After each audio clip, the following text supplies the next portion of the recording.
agora eu quero entender um pouquinho mais, também de forma breve, porque deve ter uma longa história aí, mas como que vocês chegaram na política especificamente, né? Eu acho que o Douglas chegou primeiro, né? Depois vocês se juntaram aí. Mas assim, tu especificamente, eu não sei se tu começou primeiro, tu foi secretário, como é que foi essa tua jornada até se tornar secretário, entrar pra política especificamente, e depois também do Marasca aí na publicidade, né? Como é que tu foi? Porque, cara, publicidade e política... Tem que querer, tem que querer. É uma loucura isso aí. Então, eu cara. quero entender um pouquinho mais de como vocês chegaram nisso aí, só pra gente contextualizar a galera depois de emendar as perguntas. Sim, muito curioso, porque um dia eu fui para os Estados Unidos, lá em 2012 ou 13, e eu voltei de lá. O Brasil poderia funcionar como funciona nos Estados Unidos. Por que lá funcionam as coisas? Eu encontrava pessoas falando português lá, e não é tanto como é hoje. Hoje tem bem mais brasileiros lá. Hoje, 10% da população de Orlando fala português, é brasileiro. Caramba. É muita coisa. E mesmo assim, já tinha muita gente. Por que lá dá certo e aqui o mesmo povo não tá dando certo? Funciona. Porque o nosso modelo institucional não estava funcionando.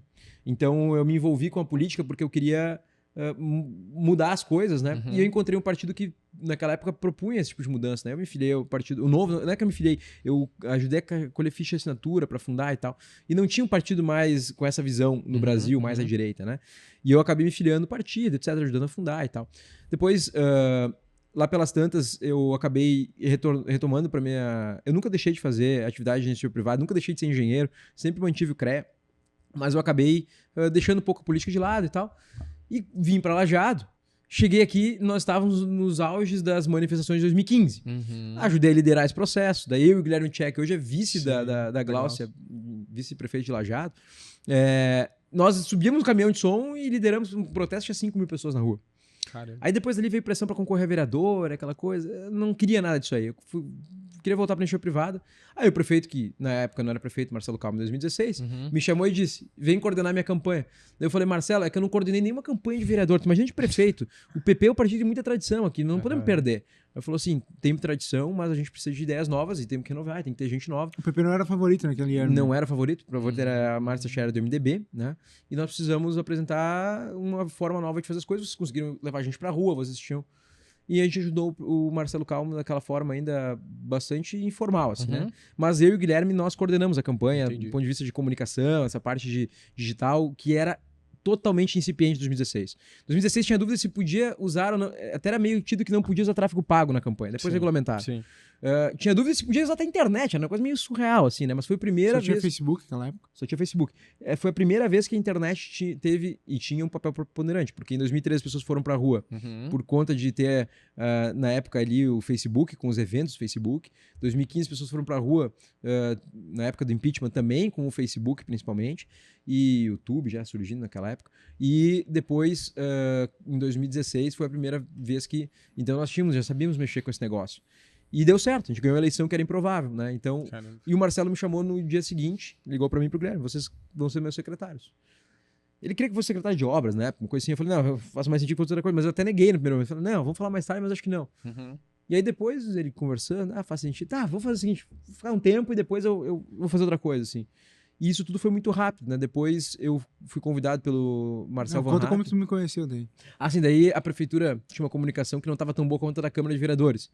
Ah, olha aí. Daí eu olhei assim, mas o que tá acontecendo? O que eles têm lá? O que eles têm lá que não tá aqui, né? Boa. Aí eu puxei um contato lá e falou, o Marasca, ele tá aqui, chama Giovanni Marasca, ele que faz tudo isso aqui. Só que ele tá de saída, porque ele vai só ficar um tempo e vai vir outra pessoa. Eu falei, me chama esse cara aqui. E aí eu conheci o Marasca. Olha aí. E aí o prefeito, daí a gente teve que fazer uma equação lá pra chamar o Marasca, não foi na primeira, foi na segunda, né, Marasca? Ele se fez de difícil? Não, Não, que eu não. tinha umas condições lá da política. Beleza. E... Isso não vamos comentar aqui. Deixa em off. Isso é pro café depois. E tá, equacionamos, levou 1, 2, 3 meses ali. Foi em maio. Maio, né? 15 de maio. Nossa conversa tinha sido acho que em março, por aí. Cara, né? Não, antes até, fevereiro, porque eu ainda trabalhava. Eu trabalhei em janeiro e fevereiro só. Então eu conheci o Marasca ali. E aí o Marasca acabou vindo pro governo, então, logo depois, né? Pro governo Marcelo Calmo, pra acompanhar o prefeito em tudo que fazia, fazer a comunicação. E agora tu vai contar do teu apartamento daí. Eu posso contar essa parte, né? Aí eu tava em Lajeado, solteiro, né? Tinha 24, 25 anos de idade, né? E, aluguei um apartamento, montei um apartamento, tá tudo certo. E, cara, quando tava tudo certinho, eu conheci a Alessandra, minha esposa. E deu muito pouco tempo, assim, 1 mês eu tava morando na casa dela já. Só tinha poeira no meu apartamento. Aí eu chamei o Marasca e disse, cara, tu tá indo todo dia pra porque Roca Salles. eu sou de Roca, né? Então, fazer 30 quilômetros ali e a Dani é de Taquari naquela É época. uma loucura isso. Então, tipo, cara, eu caramba, vivia no carro, cara. na verdade, né? Porque eu ia de um lado, às vezes dormia em Taquari, às vezes dormia em Roca, mais em Taquari que em Roca. E, enfim, função, né? E daí eu falei pro Marasca assim, cara, olha só, é tudo novinho, não usei nada aquilo ainda, praticamente. O mármore foi eu que Tu inaugurou, né? É, esse tampão de mármore.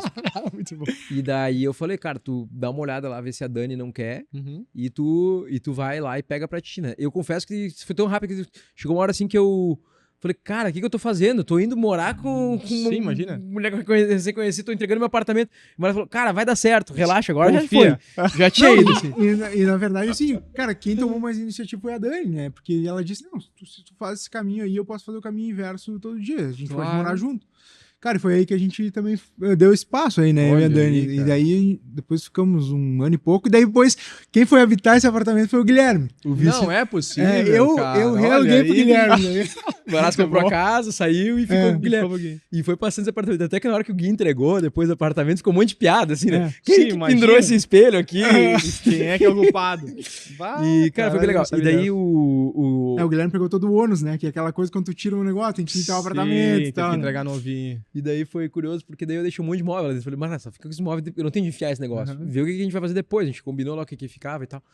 Aí, quando deu a campanha, eu falei, Marasca, quem sabe a gente faz uma permuta aí? O Marasca falou assim, ótimo, não vale tanto pra ti, pra mim vale, tá tudo pronto. Sim, claro, tava ali. E daí o Marasca ficou com os móveis e eu paguei minha Olha a campanha aí, com os cara, móveis. com né? móveis. Mas Caramba, que a brique, gente, a hein? gente fez esse parênteses aí pra contar do dia que na sexta-feira de manhã que o Marcel veio a Lajeado e fez o convite lá. Isso Uma reunião de secretário. Isso né? aconteceu, daí, acho que lá por setembro, outubro, assim, no final do ano, naquele ano, em 2017. Eu tinha feito um programa lá em Lajeado, Simplifica Lajeado, que concedeu 90% dos alvarás em 24 horas. Que foi nosso primeiro projeto juntos, assim, O né? nosso primeiro projeto, Caramba, cara, o que projeto massa. tinha marca, tinha um kartzinho lá correndo pra agilizar, assim, tinha uma brincadeira disso. Acho que foi bem feito, assim. E foi o único programa de governo bem elaborado, estruturado do zero, assim, que se preocupou primeiro com comunicação. Aí eu vi que a gente tinha uma coisa diferente também, Não, sabe? e hoje, Legal. tu pega falar isso agora é meio bobagem, assim, até Sim. porque, tipo, hoje em dia o governo estadual incorporou projetos assim, né? Então, hoje em dia, qualquer município provavelmente deve abrir uma empresa. Tá em Lajeado agora, tá, alguns casos, em 10 minutos, né? É, porque é meio automático. Evoluiu, agora. né? Mas naquela época, cara, Era era muito assim, arcaico. tipo, cara, e diminuiu o negócio, sei lá, de 10 dias para 24 horas, né? Não, Negócio de meses, É. meses. Cara, A gente tirou um monte de exigência e tal. E aí eu tinha feito sucesso, comecei a ser chamado nos municípios para palestrar, porque eu queria saber como é que fazia. E comecei a andar e postava, tô aqui hoje, não sei aonde e tal. E nisso o Marcel viu, pô, chegou para mim e falou, tu tá girando para lá e para cá. Vou ir na reunião de secretários agora, eu vou te convidar para ser candidato a deputado, porque eu vou a candidato a deputado federal e tu vai para estadual. Daí eu falei, Marcel, mas que maluquice isso aí, cara. Mas como eu não queria ficar para sempre na secretaria, eu encontrei uma maneira de fazer um way out, assim, é uma coisa legal que eu gostaria de fazer. E no início eu achei que não tinha muita chance de dar certo, mas aí quando a gente conversou, o Marasca falou, não, tem como, vamos aqui, vamos ali, e viu que tinha como fazer funcionar. Pedi demissão, aí na hora de pedir demissão eu falei, prefeito, só que eu não volto. Ele falou, não fala isso lá fora. Calmo, né? Daí depois tu volta, se não vai dar certo. Eu falei, mas vai dar certo, cara, eu tenho certeza que vai dar certo. Tava convicto. Tava convicto, assim. Cara, mas não, tu tem que invadir a ilha e queimar o barco, não tem mais como voltar, tem que invadir. E a minha esposa enlouqueceu, pá, pra que falar isso? Depois não tem emprego, aquela coisa preocupada, né? Não, mas vai dar certo, vai dar certo. E deu quase certo. Caramba. Faltaram 317 votos.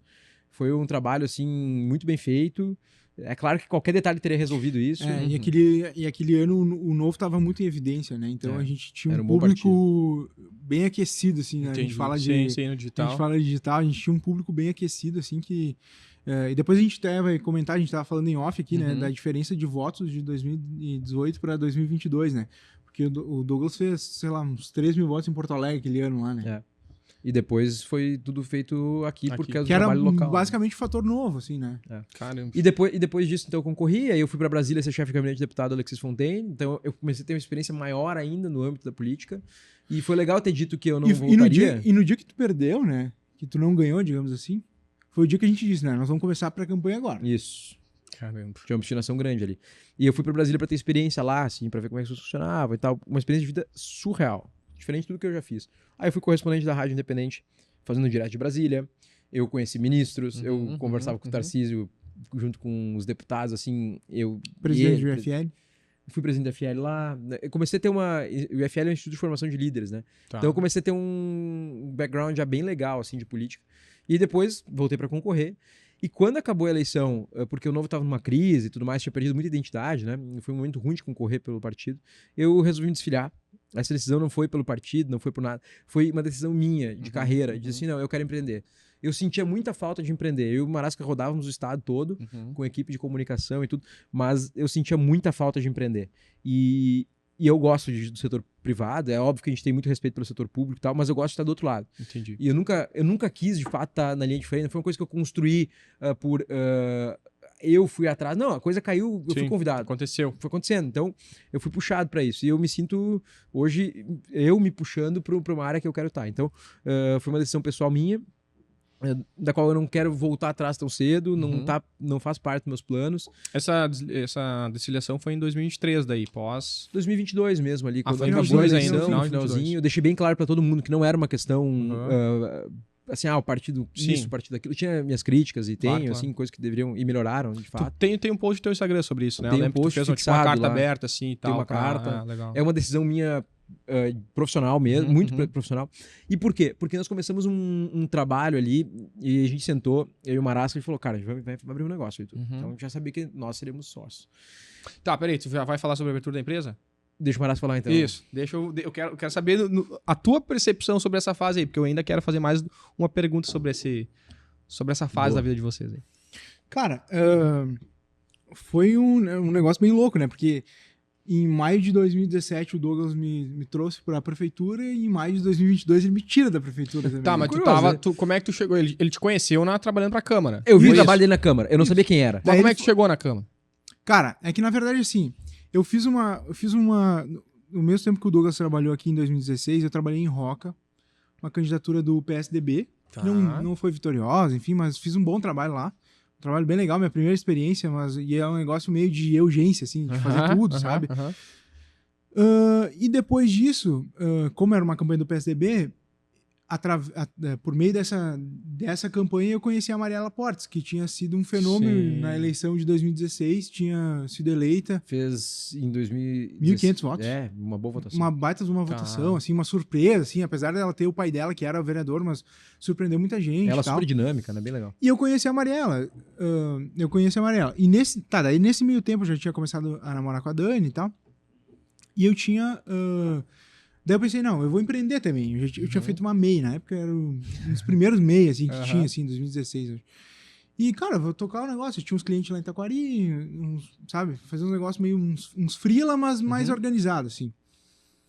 E daí um dia, eu conheci a Mariela e tal, apresentei a campanha. E ela gostou de mim, assim, também, assim. A gente criou uma amizade, assim.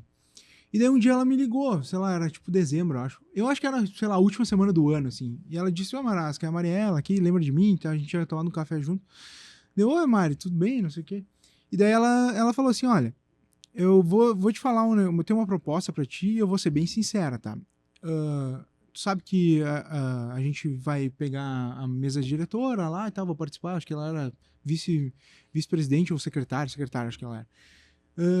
E eu fiquei a cargo ela é RP, né, de formação, então eu fiquei a cargo de nomear o assessor de imprensa, né.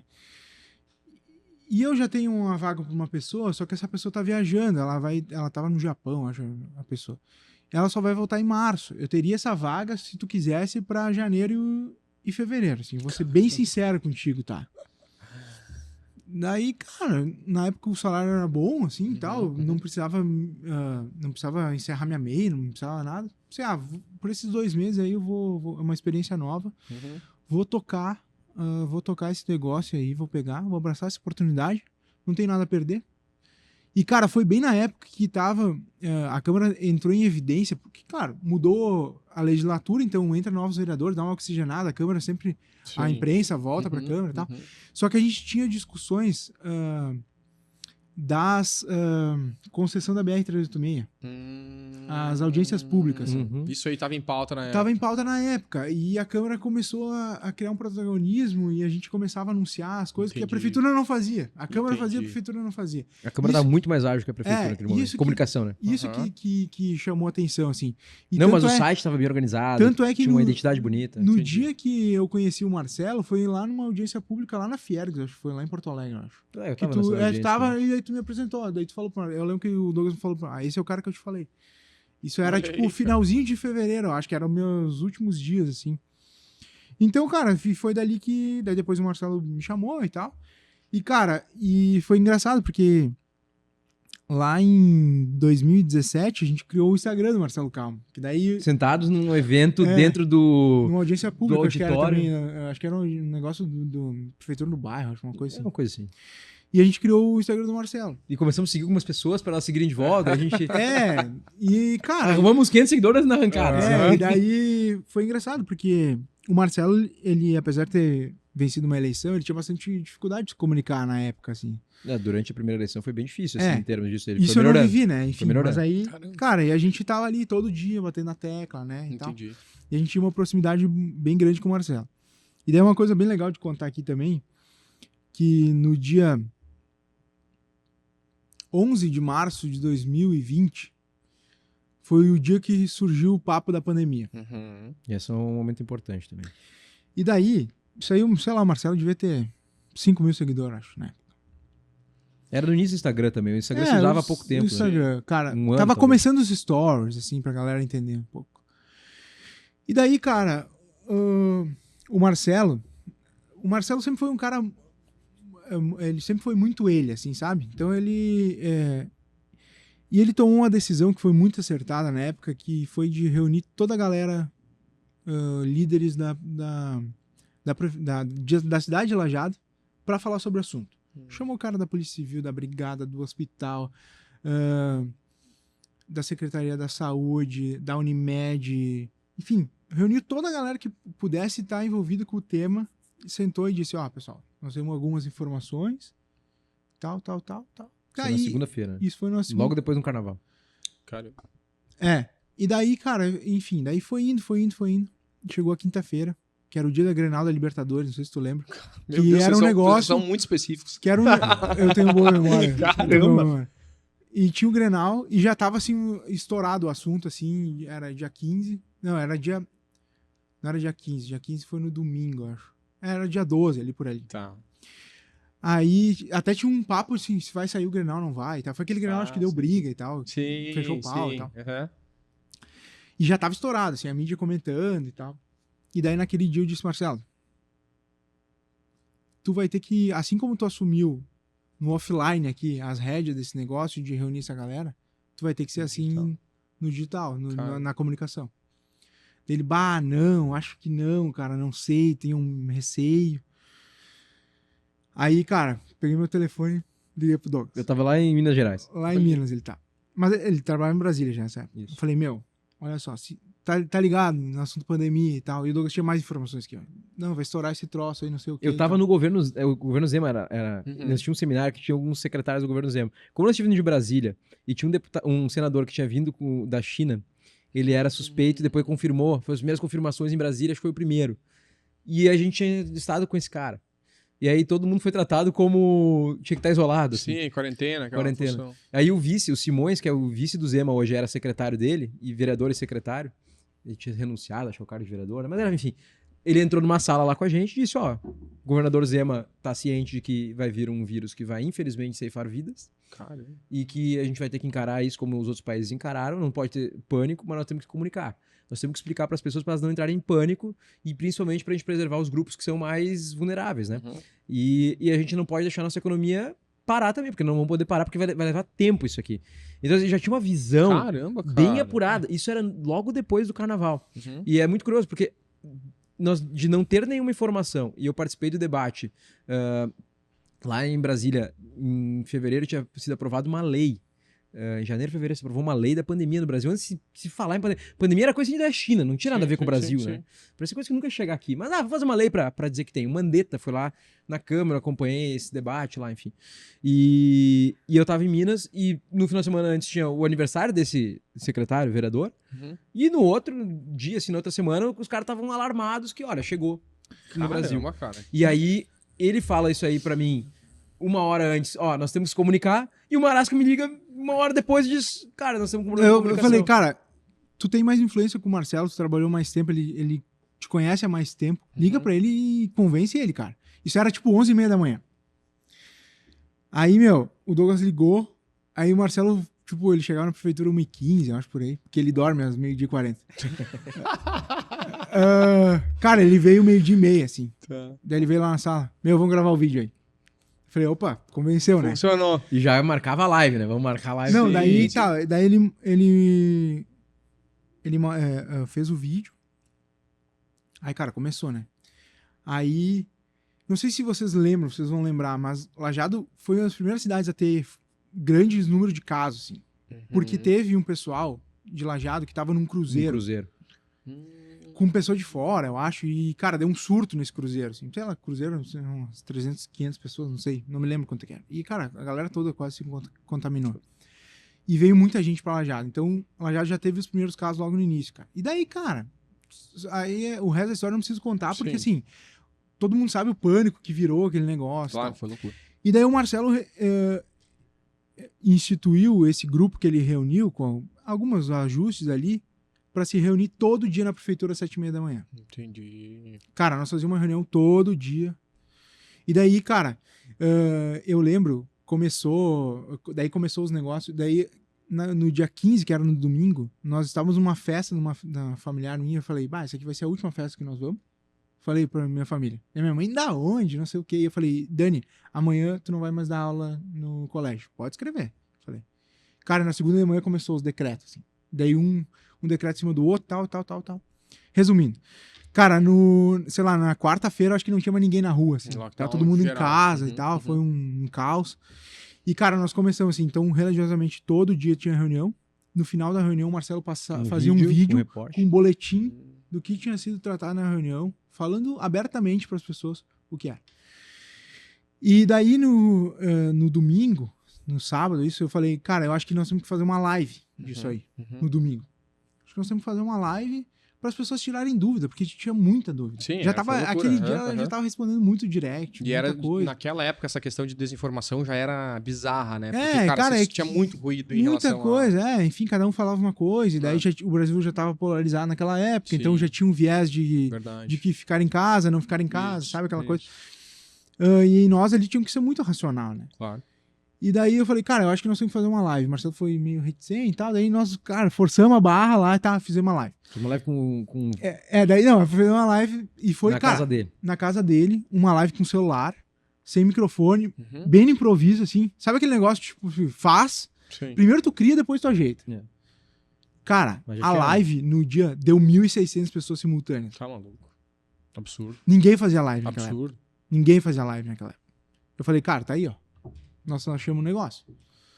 Daí a gente fez uma segunda live com um grilo. Daí na segunda live, repetimos o processo do negócio e tinha um grilo, cara.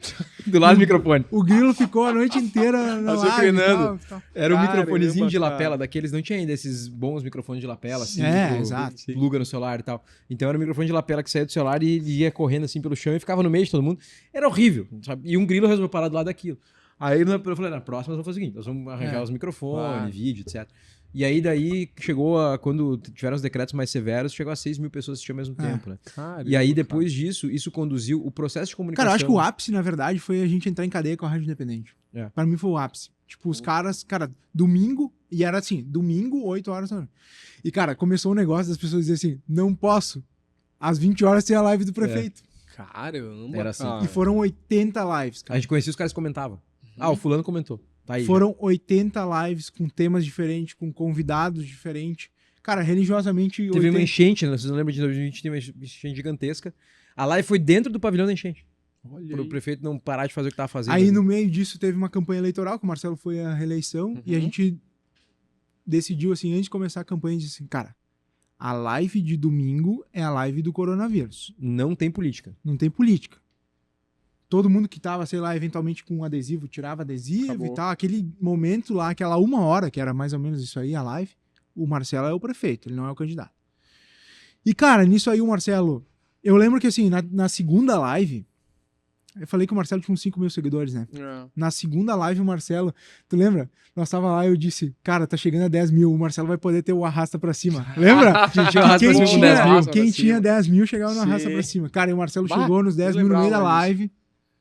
No meio da live. E foi.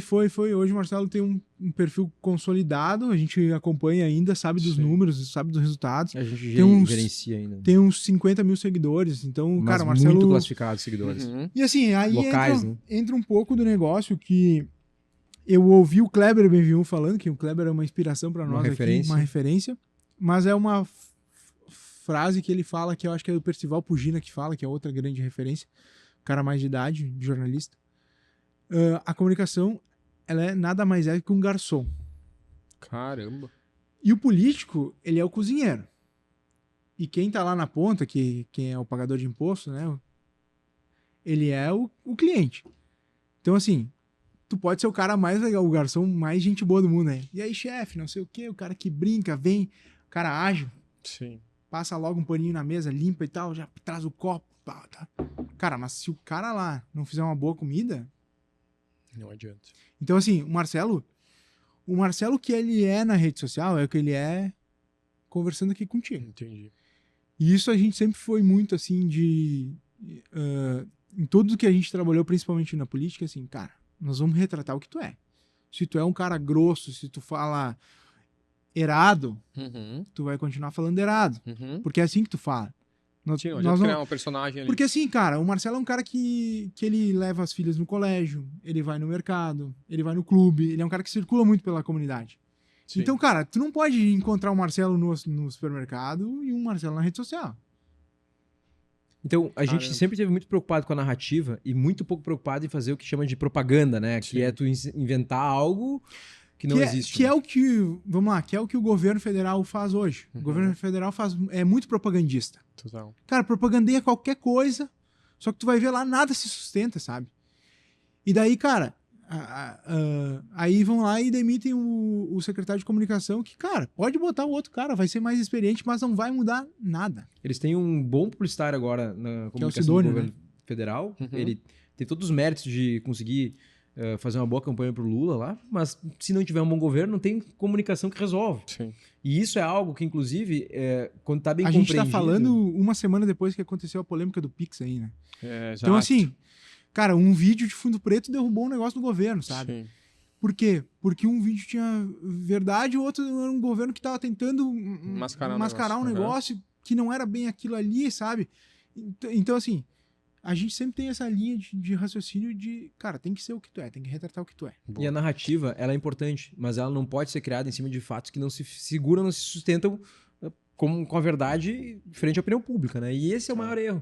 Porque tem muita gente que quer assumir campanhas, fazer reputação, né? Aqui eu vou criar dentro de um escritório uma pauta, uma sequência, e não é o que é o candidato, não é o que é o governo, não é o que é... Enfim, e isso tudo hoje, com a rede social, fica muito à prova, né? Se a gente pegar o vídeo do Nicolas, o Nicolas fala, o governo federal não vai taxar o Pix, mas o governo também não falou que faria A, B e C. E aconteceu de ele fazer A, B e C. Ele questiona a credibilidade em razão das mudanças de posicionamento do próprio governo. Claro. Quer dizer, ele usou a inconsistência do governo de maneira consistente e que viralizou. Né? O vídeo mais assistido do Brasil na história política brasileira. Acho que foi, na semana foi o do mundo, eu acho. Foi top total. E isso demonstra um momento que nós estamos vivendo agora também a nível internacional. A gente vai falar um pouquinho sobre a eleição do Trump, provavelmente, muda todo o cenário. O que o Zuckerberg está falando agora e fazendo agora muda todo o cenário. Eu nunca vi algo tão mudança de posicionamento quanto a compra do Twitter fez uma mudança, né? Depois que virou X. Sim. Uma mudança no cenário, mas não é tão grande do que quando o Mark Zuckerberg, dono da Meta, que é dono do Facebook, Instagram e WhatsApp, diz, nós estamos mudando a política, Removendo. primeiro a checagem, mas também uma outra coisa que é bem importante. Quando tu colocava política e o assunto político, o Facebook tirava a recomendação. Isso. E isso era péssimo, porque tu botava um assunto de política, o cara queria receber o material e acabava não recebendo, porque o Facebook achou que tu não quer ouvir.